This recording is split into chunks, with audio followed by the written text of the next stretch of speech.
Yo, what's up teman-teman? Balik lagi bersama saya Bang Korea dalam segmen Ada apa ya? Hari ini kita mau bahas tentang Korea Utara ya. Aku ingin tanya kalian, Korea Utara itu negara apa? Negara demokrasi? Kalau kalian barusan jawab iya, kalian perlu nonton video ini. Gue yakin sebagian besar dari kita tahu Korea Utara sebagai negara komunis. Yes, itu ada benernya. Tetapi, apa iya komunisme yang ada di Korea Utara sama dengan pemahaman komunisme yang selama ini kita kenal? Atau sebenarnya Korea Utara sudah berkembang menjadi sesuatu yang sangat berbeda? Nah, di video ini gue pengen ngajak kalian melihat Korea Utara lebih mendalam lagi. Bukan cuma dari apa yang sering kita lihat di internet, tapi juga sejarah yang membentuk negara itu sampai menjadi seperti sekarang. Kita bakal lihat gimana awalnya Korea Utara dibangun, kenapa banyak akademisi mulai berhati-hati sebut Korea Utara sebagai negara komunis, dan bagaimana perubahan-perubahan yang terjadi selama puluhan tahun akhirnya membentuk Korea Utara yang kita kenal hari ini. Oh ya, sebelumnya gue juga udah bikin video yang bahas Perang Korea, perang yang akhirnya membagi semenanjung Korea menjadi Korea Selatan dan Korea Utara seperti sekarang.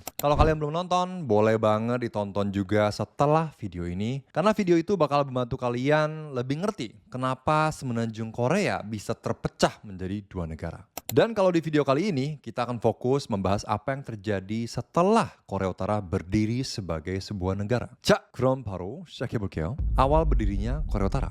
Kalau kita cari informasi tentang Korea Utara di internet, yang muncul adalah gambaran tentang negara yang sangat tertutup. Negara yang membatasi akses informasi. Negara yang dipimpin oleh keluarga Kim selama beberapa generasi. Tapi Korea Utara nggak langsung menjadi seperti itu sejak hari pertama berdiri. Kita harus mundur ke akhir Perang Dunia Kedua, tahun 1945. Jepang akhirnya menyerah dalam Perang Dunia Kedua. Setelah lebih dari 35 tahun berada di bawah penjajahan Jepang, rakyat Korea akhirnya terbebas. Tapi kemerdekaan itu justru membawa masalah baru. Saat itu Korea belum dinilai siap mengambil alih seluruh semenanjung. Akhirnya wilayah Korea dibagi sementara menjadi dua. Di utara dibentuk pemerintahan sementara yang didukung oleh Uni Soviet. Sedangkan di selatan dibentuk pemerintahan yang didukung oleh Amerika. Awalnya pembagian ini hanya bersifat sementara. Dan harapannya setelah situasi stabil, Korea bisa kembali menjadi satu negara. Tapi kenyataannya tidak semudah itu. Saat itu dunia mulai memasuki era Perang Dingin. Amerika dan Uni Soviet sama-sama ingin memperluas pengaruh ideologi mereka ya. Amerika dukung sistem demokrasi liberal, sedangkan Uni Soviet mendukung sosialisme. Semenanjung Korea pun akhirnya ikut menjadi bagian dari persaingan dua kekuatan besar dunia. Pada tahun 1948, Perserikatan Bangsa-Bangsa atau yang kita tahu PBB berusaha mengadakan pemilu untuk membentuk satu pemerintahan bagi seluruh Korea.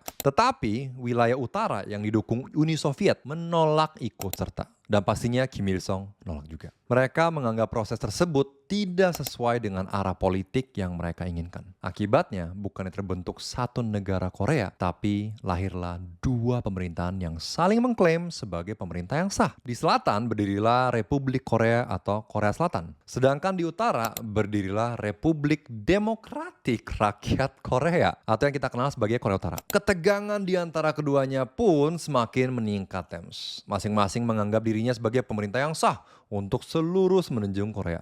Sampai sekarang pun ya, di Undang-Undang Korea Selatan, Korea Utara, bagian utara adalah tetap Korea Selatan. Tanggal 25 Juni 1950, dalam bahasa Korea kita sebutnya Yugyo Jeonjeng. Korea Utara melancarkan serangan ke Korea Selatan. Perang Korea pun pecah. Nah, kalau kalian penasaran kenapa perang itu bisa terjadi, kenapa Amerika, China, bahkan PBB ikut terlibat, gue udah bahas secara lengkap di video sebelumnya. Jadi setelah nonton video ini, kalian bisa lanjut ke sana juga. Yang perlu kita tahu di video kali ini adalah Perang Korea berlangsung selama 3 tahun. Jutaan orang menjadi korban. Dan pada tahun 1953, kedua belah pihak tanda tangan perjanjian gencatan senjata. Gue sengaja bilang gencatan senjata bukan perjanjian damai ya. Karena sampai hari ini secara teknis, perang Korea sebenarnya belum pernah benar-benar berakhir. Yang berhenti hanya baku tembaknya, bukan status perangnya. Sejak saat itu, perpecahan Korea menjadi permanen. Di utara, Kim Il-sung mulai membangun negara yang baru berdiri itu dengan dukungan Uni Soviet dan pengaruh dari Mao Zedong di China. Dan Korea Utara mulai membangun negaranya berdasarkan sistem sosialisme.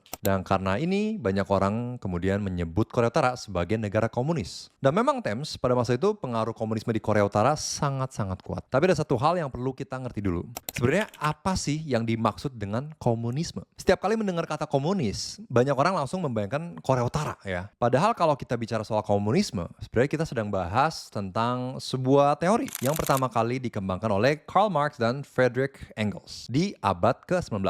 Menurut Marx, masalah terbesar dalam masyarakat adalah adanya kelas sosial. Ada kelompok yang punya modal, ada kelompok yang bekerja. Dan selama pembagian itu masih ada, menurut Marx, ketimpangan akan terus terjadi. Karena itu, cita-cita komunisme adalah menciptakan masyarakat yang benar-benar setara. Masyarakat tanpa kelas sosial, tanpa kelompok kaya atau miskin.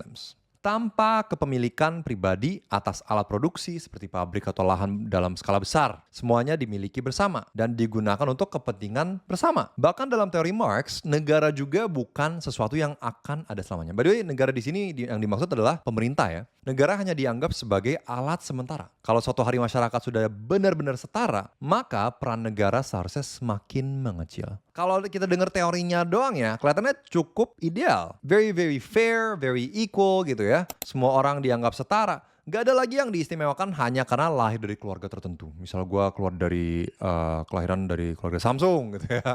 Nah, tapi pertanyaannya adalah, apakah konsep itu benar-benar dijalankan di Korea Utara? Kita coba lihat sebuah peristiwa yang mengubah arah komunisme Korea Utara. Peristiwa ini dikenal sebagai insiden Faksi Agustus 1956. Pada tahun 1956, posisi Kim Il-sung sebenarnya belum sekuat yang kita bayangkan sekarang. Di dalam Partai Buruh Korea, harus buruh banget ya, kalau soalnya kan sosialisme. Nah, masih ada beberapa kelompok besar yang memiliki pengaruh. Misalnya ada faksi Yan'an, yaitu tokoh-tokoh Korea yang dulu berjuang bersama Partai Komunis Tiongkok. Lalu ada faksi Soviet, yaitu tokoh-tokoh Korea yang lama tinggal atau dibesarkan di Uni Soviet. Mereka sama-sama mendukung berdirinya Korea Utara. Tetapi bukan berarti mereka selalu setuju dengan Kim Il-sung. Justru pada pertengahan tahun 1950-an, banyak tokoh partai mulai merasa Kim Il-sung pusatin terlalu banyak kekuasaan kepada dirinya sendiri. Nah, di sini menurut gue penting banget, Tams. Kenapa mereka berpikir begitu? Yang pertama, saat itu Uni Soviet baru aja mengalami perubahan besar. Pemimpin barunya, Nikita Khrushchev, secara terbuka mengkritik pemerintahan Joseph Stalin. Dan menurut Khrushchev, pemujaan terhadap satu pemimpin secara berlebihan atau cult of personality adalah sesuatu yang berbahaya. Karena Korea Utara saat itu sangat dekat dengan Uni Soviet, sebagian tokoh Partai Buruh Korea mulai pikir, kalau Uni Soviet aja mulai tinggalin model leadership seperti itu, kenapa Korea Utara justru bergerak ke arah sebaliknya? Alasan kedua, mereka nggak setuju dengan kebijakan ekonomi Kim Il-sung. Kim Il-sung pengen prioritasin pembangunan industri berat, seperti pabrik baja, mesin, persenjataan. Sementara lawan-lawan politiknya berpendapat pemerintah seharusnya lebih dulu memperbaiki kehidupan rakyat. Dengan apa? Meningkatkan produksi makanan, pakaian, dan kebutuhan sehari-hari. Nah, gini aja nggak tercukupi. Kenapa tiba-tiba mau baja lah, senjata lah? Harus pentingin rakyat dulu dong. Terus alasan ketiga, very simple. Mereka khawatir kalau seluruh kekuasaan terus dipusatkan pada satu orang, tidak akan ada lagi yang bisa mengawasi atau mengkritik pemimpin negara. Kesempatan itu datang pada Agustus 1956. Saat itu Kim Il-sung lagi kunjung ya ke Uni Soviet dan beberapa negara Eropa Timur. Dan kelompok oposisinya susun rencana. Mereka pengen manfaatin rapat komite sentral Partai Buruh Korea untuk mengkritik Kim Il-sung secara terbuka. Harapan mereka adalah leadership Kim Il-sung bisa dibatasin atau bahkan diganti. Tapi rencana itu gagal total. Sebelum kritik mereka berkembang lebih jauh, para pendukung Kim Il-sung segera menghentikan pidato mereka. And then, ketika Kim Il-sung kembali ke Korea Utara, balasannya datang sangat-sangat cepat. Tokoh-tokoh yang menentangnya dicap sebagai anti partai. Sebagian dipecat, sebagian dikeluarkan dari Partai Buruh Korea, sebagian dipenjara. Ada juga yang dieksekusi. Dan ada juga yang berhasil melarikan diri ke Tiongkok maupun Uni Soviet. Sejak saat itu, hampir tidak ada lagi tokoh penting di dalam Partai Buruh Korea yang berani menentang Kim Il-sung. Bahkan waktu Uni Soviet dan Tiongkok meminta agar beberapa tokoh yang disingkirkan dipulihkan jabatannya, Kim Il-sung menolak. Kim Il-sung mulai menunjukkan bahwa dirinya tidak lagi sepenuhnya bergantung pada dua negara besar tersebut. Dan sejak titik inilah banyak sejarawan menganggap Korea Utara mulai bergerak ke arah sistem yang sangat-sangat berbeda. Kekuasaan semakin terpusat, kritik terhadap pemimpin semakin sulit dilakukan. Dan perlahan-lahan muncul pemujaan terhadap keluarga Kim yang nantinya akan terus berlanjut sampai beberapa generasi. Nah, kalau tadi kita melihat bagaimana kekuasaan Kim Il-sung menjadi semakin kuat, perubahan berikutnya terjadi di masyarakat. Karena setelah lawan-lawan politiknya berhasil disingkirkan, pemerintah mulai membangun sebuah sistem yang menentukan masa depan setiap warga negara. Bukan berdasarkan kemampuan mereka, tapi berdasarkan latar belakang keluarganya. Sistem ini disebut sebagai Songbun.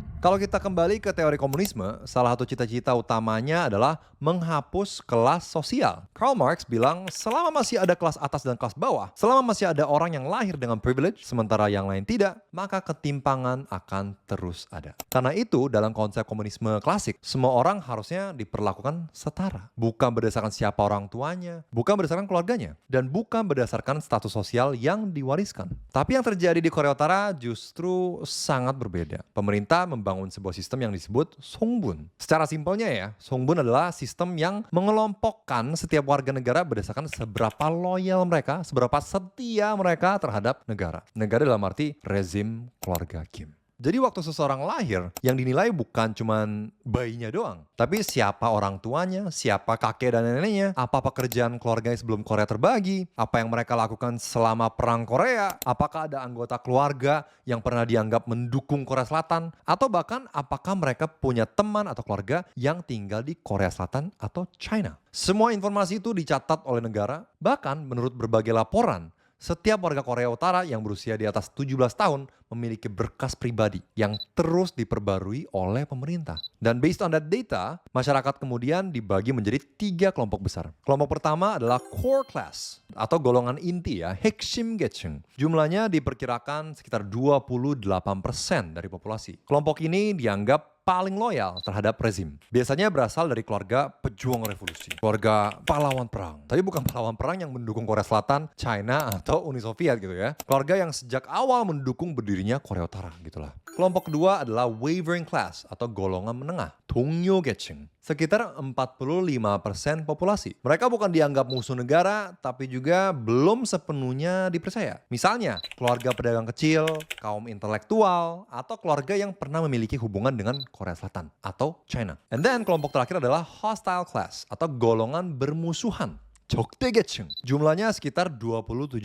Di dalam golongan ini termasuk keturunan pemilik tanah, pemilik modal, keluarga religius, mantan tahanan politik, atau siapapun yang dianggap pernah memihak kepada Korea Selatan. Nah, yang bikin Songbun sangat penting adalah karena sistem ini menentukan hampir seluruh masa depan seseorang. Mulai dari pendidikan. Kalau Songbun keluarga lu tinggi, kesempatan lu masuk sekolah atau universitas terbaik tentu jauh lebih besar juga. Sebaliknya, kalau Songbun keluarga lu rendah, seberapa pintar dan rajin pun lu, belum tentu bisa melanjutkan pendidikan ke jenjang yang lebih tinggi. Begitu juga dengan pekerjaan. Di Korea Utara, negara menentukan pekerjaan seseorang. Dan salah satu faktor yang dipertimbangkan adalah Songbun. Orang dengan Songbun tinggi memiliki peluang lebih besar bekerja di pemerintahan atau militer atau partai buruh Korea. Sedangkan mereka yang Songbunnya rendah lebih sering ditempatkan di pekerjaan fisik yang berat. Bahkan Songbun juga mempengaruhi tempat tinggal. Biasanya kelas Songbun tinggi bakal tinggal di Pyongyang. Pyongyang adalah ibu kota Korea Utara. Dan semakin rendah Songbun lu bakal ditaruh di daerah-daerah yang belum berkembang. Dan Songbun juga mempengaruhi pelayanan kesehatan, distribusi makanan pada waktunya krisis ya, sampai urusan menikah. Dan banyak keluarga berusaha mencari pasangan dengan Songbun yang setara. Supaya apa? Status sosial keluarganya tidak turun. Salah satu pembelot Korea Utara bernama Ryan. First of all, I was born in North Korea.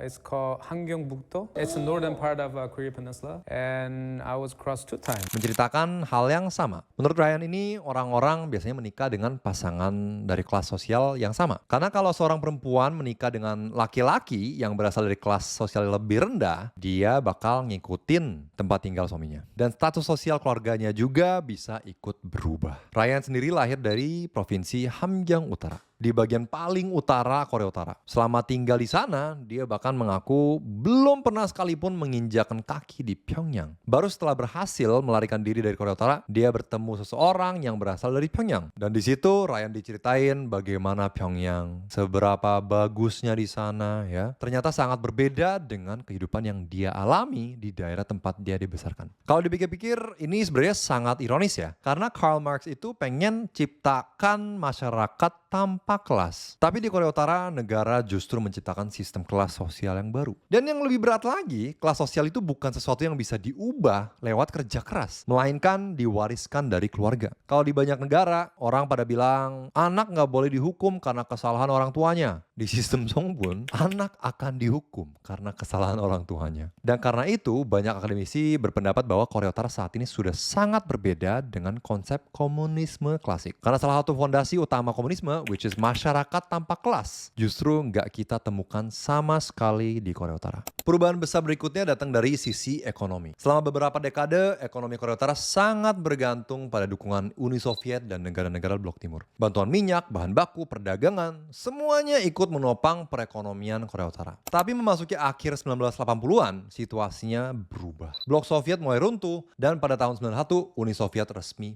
bubar. Artinya salah satu penyokong terbesar ekonomi Korea Utara tiba-tiba menghilang. Akibatnya sangat besar. Produksi industri menurun, listrik sering padam, produksi pangan ikut merosot, belum lagi bencana banjir dan kekeringan yang memperburuk kondisi pertanian. Semua itu akhirnya memicu krisis pangan besar pada dekade 1990-an. Periode ini sering dikenal sebagai Arduous March, atau dalam bahasa Korea, Kwonane Hengun. Salah satu orang yang mengalami langsung masa itu adalah Ryan tadi. Waktu krisis kelaparan mencapai puncaknya pada tahun 97, dia masih anak-anak. Sampai hari ini ada satu kenangan yang terus dia ingat. Suatu hari dia lihat seorang laki-laki tergeletak di atas sebuah jembatan. Ryan kira orang itu lagi tidur. Terus dia tanya sama mamanya, "Mama, kenapa sih orang itu tidur di situ?" Dan ibunya jawab, "Dia bukan tidur. Dia bentar lagi bakal meninggal." Dan beberapa hari kemudian, Ryan melewati jembatan yang sama dan orang itu masih berada di tempat yang sama. Bedanya, tubuhnya sudah mulai membusuk. Ryan bilang juga bahwa pada masa kecilnya, pemandangan orang meninggal di pinggir jalan bukan sesuatu yang aneh. Sebagai anak kecil, dia kira itu kehidupan yang dialami semua warga Korea Utara. Tapi setelah berhasil melarikan diri, dia baru sadar bahwa kehidupan di Pyongyang, ibu kota Korea Utara, ternyata nggak separah yang dia alami di wilayah utara. Ryan juga berpendapat bahwa pada masa itu, pemerintah masih menerima bantuan dari Rusia. Tapi menurut dia, sumber daya yang dimiliki negara lebih banyak digunakan untuk memperkuat program militer, termasuk pengembangan senjata dibanding mengatasi krisis pangan yang sedang dialami masyarakat. Dalam situasi seperti itu, banyak keluarga akhirnya sadar kalau mereka nggak bisa lagi hanya mengandalkan distribusi makanan dari pemerintah. Kalau mereka hanya menunggu, mereka bisa mati kelaparan, which actually happened in the history of North Korea. Akhirnya masyarakat mulai mencari cara bertahan hidup sendiri. Dan dari situlah muncul Changmadang, pasar yang perlahan mengubah Korea Utara. Changmadang sering diterjemahkan sebagai pasar gelap, black market ya. Seiring berjalannya waktu, fungsi Changmadang berkembang menjadi pasar tempat masyarakat saling berdagang. Di sini orang mulai menjual berbagai macam barang. Makanan, pakaian, barang bekas, obat-obatan, sampai berbagai kebutuhan sehari-hari yang sudah nggak lagi bisa dipenuhi oleh negara. Dan menurut berbagai kesaksian para pembelot Korea Utara, gaji resmi bulanan itu seringkali nggak cukup untuk beli 1 kilo beras. Dan karena itu banyak orang sebenarnya nggak benar-benar hidup dari gaji negara. Mereka bertahan hidup dengan berdagang, melakukan barter, atau mencari penghasilan melalui Changmadang. Kalau dipikir-pikir, ini juga sebuah ironi ya. Karena negara yang dibangun dengan sistem ekonomi sosialis justru membuat masyarakatnya semakin bergantung pada aktivitas pasar untuk bertahan hidup. Padahal sosialisme kan nggak bergantung dalam aktivitas pasar ya. Walaupun pada awalnya pemerintah berusaha menekan keberadaan Changmadang, lama-kelamaan pemerintah juga sadar bahwa pasar ini ikut membantu masyarakat bertahan hidup. Kalau seluruh pasar ditutup, banyak orang mungkin nggak akan punya cara lagi untuk mendapatkan makanan. Akhirnya dalam prakteknya, Changmadang tetap ada. Walaupun pengawasannya berubah-ubah tergantung kebijakan pemerintah pada saat itu ya, perubahan yang terbesar yang dibawa Changmadang ternyata bukan soal ekonomi, tapi informasi. Karena yang masuk ke pasar bukan cuma makanan atau pakaian, tapi informasi lewat DVD, flash disk, ya mungkin bukan flash disk doang ya, mungkin floppy disk kali ya. Nah terus ada radio, film, drama Korea, musik, sampai berbagai informasi dari luar negeri yang sebelumnya hampir mustahil, impossible diakses masyarakat biasa. Sejak itu semakin banyak warga Korea Utara mulai sadar kalau dunia di luar negara mereka ternyata sangat berbeda dari apa yang selama ini mereka diajarkan, mereka dengar, dan mereka alami. Kenapa pemerintah begitu takut informasi? Salah satu kisah yang gue pengen sharing hari ini datang dari seorang pembelot bernama Kang Gyuri. Dia berhasil melarikan diri dari Korea Utara bersama keluarganya pada Oktober tahun 2023. Not very long ago ya. Waktu itu dia kabur lewat laut karena dia dulu tinggal di area dekat laut. Gyuri bilang salah satu pertama kali dia mengenal dunia luar justru lewat drama Korea. Of course, ilegal ya. Tapi yang bikin Kang Gyuri bingung, drama-drama itu sama sekali nggak seperti yang selama ini dia bayangin. Di Korea Utara, masyarakat sejak kecil diajarkan bahwa Amerika Serikat, Korea Selatan, dan Jepang adalah musuh yang selalu ingin menghancurkan negara mereka. Dan narasi itu ditanamin sejak usia dini. Jadi waktu Kang Gyuri akhirnya menonton drama Korea, dia justru lihat, loh kok ini beda banget ya. Bukan propaganda, bukan ajakan untuk menyerang Korea Utara. Tapi cerita tentang kehidupan sehari-hari. Orang bekerja, kuliah, pacaran, bertengkar dengan keluarga, mengejar cita-cita. Hal-hal yang sebenarnya sangat biasa. Dan dari situ, dia mulai questioning dirinya sendiri. Kalau isinya seperti ini, kenapa sih pemerintah begitu takut masyarakat tontonin drama-drama ini? Menurut Kang Gyuri, semakin banyak anak muda melihat dunia luar, semakin sulit pemerintah mengendalikan cara berpikir mereka. Karena ketika seseorang mulai tahu bahwa ada cara hidup yang berbeda, mereka juga mulai mempertanyakan apa yang selama ini mereka yakinin, apa yang selama ini mereka diajarkan.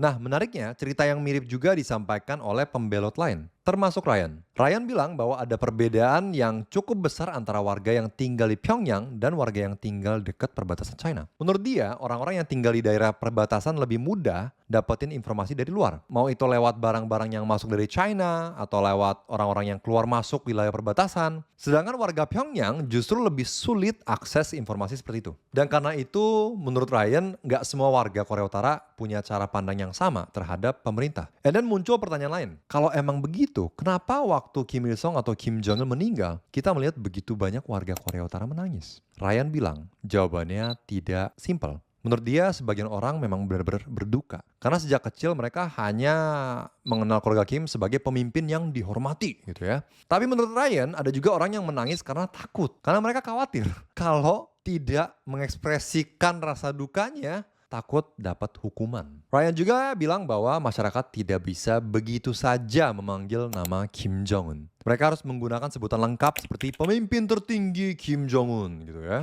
Foto pemimpin juga nggak boleh diperlakukan sembarangan. Bahkan menurut Ryan, di Korea Utara masyarakat juga nggak diperbolehkan memiliki nama yang sama dengan pemimpin negara. Banyak sekali batasan-batasannya ya. Dan sekali lagi ini adalah kesaksian Ryan berdasarkan pengalaman hidupnya. Tapi ketika kita lihat berbagai kesaksian dari banyak pembelot lain, kita bisa menemukan pola cerita yang sangat mirip. Dan itulah yang membuat akses terhadap informasi menjadi salah satu isu yang sangat sensitif di Korea Utara. Informasi bukan sekedar soal hiburan, tapi bisa mengubah cara seseorang memandang dunia. Dan kalau cara pandang masyarakat berubah, maka mempertahankan sistem yang sudah ada, of course, bakal menjadi jauh lebih sulit. Kalau tadi kita membahas bagaimana informasi dari luar bisa mengubah cara pandang seseorang, sekarang muncul pertanyaan berikutnya. Kalau pemerintah begitu khawatir terhadap informasi dari luar, terus informasi kayak apa sih yang justru diterima masyarakat Korea Utara sejak kecil? Jawabannya bisa kita lihat dari sistem pendidikannya. Berdasarkan berbagai kesaksian para pembelot yang keluar dari Korea Utara pada tahun 2010-an sampai 2020-an,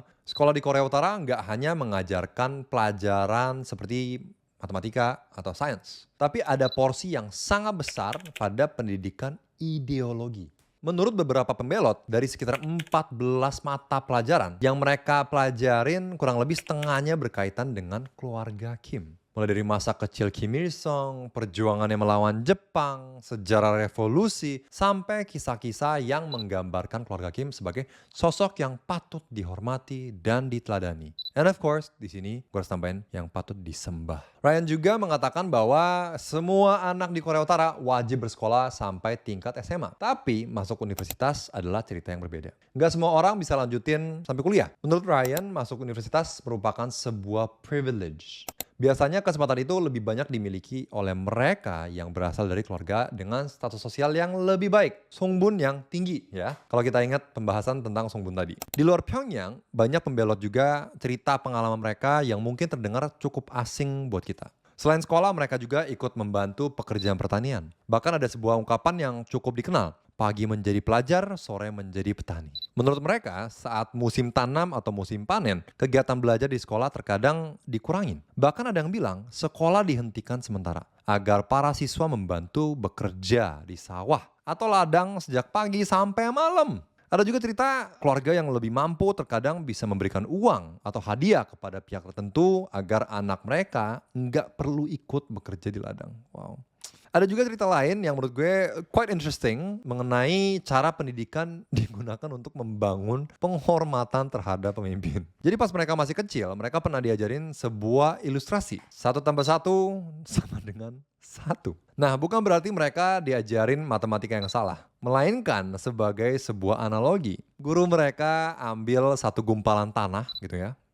Terus tambahin 1 gumpalan tanah lagi. Hasilnya tetap 1 gumpalan tanah yang lebih besar. Cerita seperti ini sering digunakan untuk menjelaskan bagaimana pelajaran di sekolah nggak hanya mengajarkan pengetahuan, tapi juga membangun cara berpikir tertentu. Selain itu, banyak pembelot juga bilang bahwa buku pelajaran mereka sangat-sangat tua. Bahkan seringkali diwariskan dari kakak atau keluarga lain, karena beli buku baru itu sangat mahal. Bukan sesuatu yang mudah bagi banyak keluarga.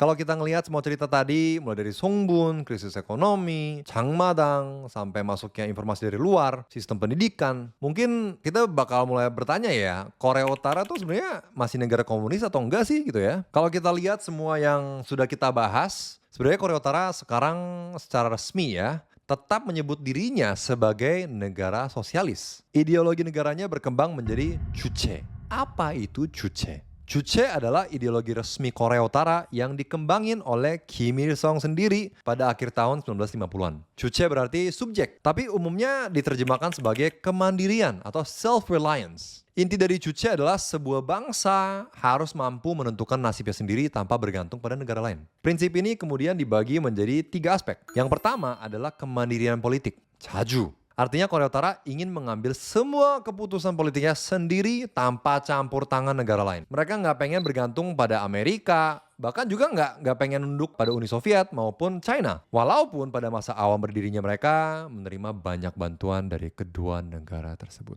Terus yang kedua adalah kemandirian ekonomi, Charip. Tujuannya adalah agar Korea Utara bisa penuhin kebutuhannya sendiri lewat produksi dalam negeri dengan industri dan sumber daya yang dikendalikan negara. Meski begitu, dalam praktiknya Korea Utara sampai sekarang masih cukup bergantung pada perdagangan dan bantuan dari China. Sehingga cita-cita kemandirian ekonomi sebenarnya belum sepenuhnya tercapai ya. Terus yang ketiga adalah kemandirian pertahanan, Jawi. Menurut Korea Utara, sebuah negara hanya bisa benar-benar mandiri waktu mampu mempertahankan dirinya sendiri. Karena itu, mereka terus membangun kekuatan militer, termasuk mengembangkan rudal balistik dan senjata nuklir. Dari POV pemerintah Korea Utara, kemampuan militer yang kuat dianggap sebagai cara untuk mencegah tekanan atau intervensi dari negara lain. Selain Juche, Korea Utara kemudian juga dipengaruhi oleh konsep Songun. Ini beda ya, bukan Songbun. Songun yaitu kebijakan yang menempatkan militer sebagai prioritas utama negara. Jadi prioritas utama negara bukan masyarakat tapi militer. Tapi kalau kita kembali menggunakan definisi komunisme klasik yang tadi kita bahas di awal, ada beberapa hal yang sudah sangat berbeda, Tems. Misalnya dalam teori komunisme, masyarakat ideal seharusnya tidak lagi mengenal kelas sosial. Sementara di Korea Utara, kita justru melihat adanya sistem Songbun. Dan dalam teori komunisme, negara pada akhirnya diharapkan semakin kecil perannya. Sedangkan di Korea Utara, negara justru menjadi pusat hampir seluruh aspek kehidupan masyarakat. Dan yang menarik di sini, walaupun secara resmi menggunakan sistem ekonomi sosialis, dalam prakteknya banyak warga justru bergantung pada aktivitas pasar seperti Changmadang untuk memenuhi kebutuhan hidup mereka. Dan karena itulah banyak akademisi saat ini lebih berhati-hati menggunakan istilah negara komunis untuk menggambarkan Korea Utara. Bukan berarti Korea Utara meninggalkan seluruh unsur sosialisme, tapi karena sistem yang berkembang di sana sudah punya karakteristiknya sendiri, dipengaruhi oleh sejarahnya sendiri, dipengaruhi oleh keluarga Kim, dipengaruhi oleh Juche, dipengaruhi oleh Songun, dan juga dipengaruhi oleh berbagai peristiwa yang sudah kita bahas sejak awal video ini. Jadi kalau ada yang tanya, Sekarang Korea Utara masih komunis nggak sih? I think the answer would be no. Korea Utara sekarang adalah negara yang berangkat dari fondasi sosialisme dan komunisme. Tapi sekarang berkembang menjadi sistem yang sangat berbeda dari konsep komunisme klasik. Gue jujur sedih, Tems, waktu ngelihat sebuah negara bisa berubah begitu jauh dalam waktu puluhan tahun. Kalau kita lihat dari awal, Korea Utara lahir dengan semangat membangun masyarakat yang dianggap lebih setara. Tapi perjalanan sejarah, perebutan kekuasaan, krisis ekonomi, dan berbagai peristiwa setelahnya membuat negara itu berkembang ke arah yang sangat berbeda. Dan di balik semua pembahasan tentang ideologi kita hari ini, sebenarnya ada jutaan manusia biasa. Ada anak yang harus berhenti sekolah untuk membantu di ladang, ada keluarga yang berusaha cari makan lewat pasar, ada orang ataupun keluarga yang mempertaruhkan nyawanya demi menyeberangi sungai untuk mencari kehidupan yang lebih baik. Dan ada juga orang-orang yang lahir dan besar tanpa pernah benar-benar melihat dunia di luar negaranya sendiri. Menurut gue ini kenapa cerita tentang Korea Utara selalu menarik untuk dipelajari. Karena pada akhirnya yang kita bicarakan bukan cuma soal sistem politik, tapi juga tentang bagaimana sistem itu mempengaruhi kehidupan manusia sehari-hari. Nah, sekarang gue pengen tanya sama lu pada, setelah melihat perjalanan sejarah Korea Utara dari awal sampai sekarang, menurut kalian apakah Korea Utara masih pantas disebut sebagai negara komunis? Terima kasih sudah nonton sampai sini. Jangan lupa tulis komentar lu pada di bawah. Dan of course, don't forget to like dan subscribe. Sampai jumpa lagi dalam video ada apa ya berikutnya. Annyeong, apa kata dunia?